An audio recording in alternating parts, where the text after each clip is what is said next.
Psalm 119:63 Part 2 Our Founding Fathers.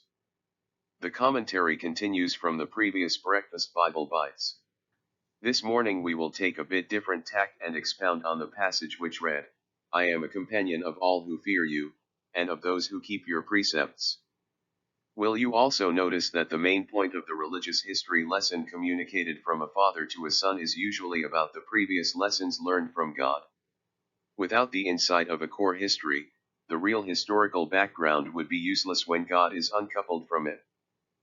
Our society in these United States is consistently faced with assaults from anti-Christian, secular movements, who are quick to pounce on a non-constitutional doctrine calling for the separation of the church from our government, thus leaving the government as the final authority and arbitrator of what is fair and just. Our founding fathers did not believe that moral religious values and Christian influence should be separated from governing authorities. American history and the current riots, tearing down historical statues is a case in point of the non-believer trying to uncouple God from our history. Secularists do their level best to expunge the influence of our Creator from our nation's past.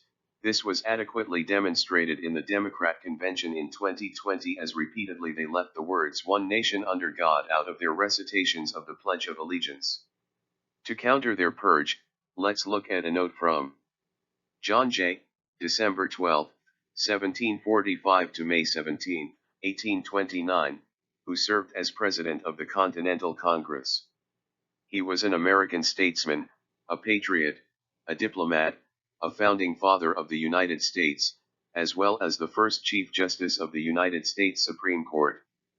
John Jay wrote, Providence has given to our people the choice of their rulers, and it is the duty, as well as the privilege and interest of our Christian nation to select and prefer Christians for their rulers.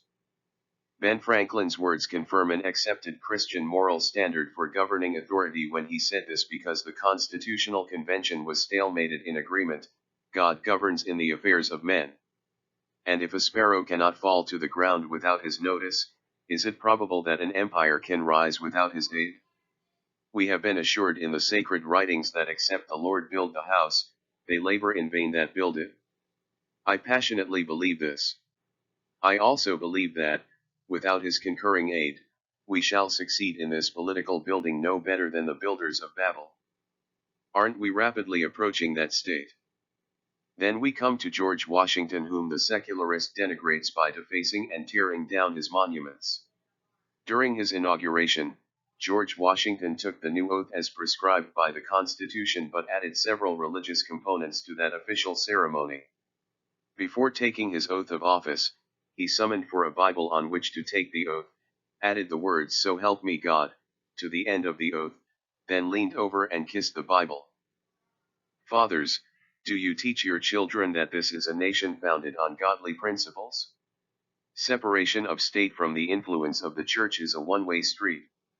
The government must not be allowed to become involved in the affairs of the church, but a politician must never leave their Christian values west of the D.C. Beltway. I am afraid the secularists have accomplished part of their goal through the U.S. tax system and submitting to corporate political donations. Again, let us consider the recent quarantine.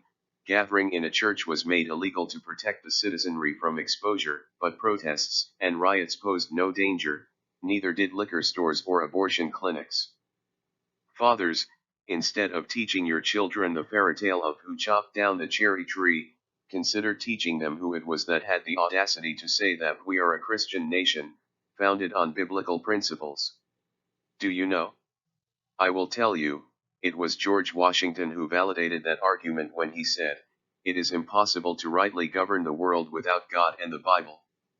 Of all things, even Vladimir Putin agrees, although that may just be a political lie for his advantage, it is true, nonetheless. In the lie, he portrayed Russia as a staunch defender of traditional values against what he depicted as the morally bankrupt West, in his State of the Nation address in mid-December 2013. The former KGB officer insisted, social and religious conservatism is the only way to prevent the world from slipping into chaotic darkness. If America is to have a future as a godly leader in world affairs, God must not be uncoupled from our history, and we should choose our companions and leaders from those that fear God and hold him in awe.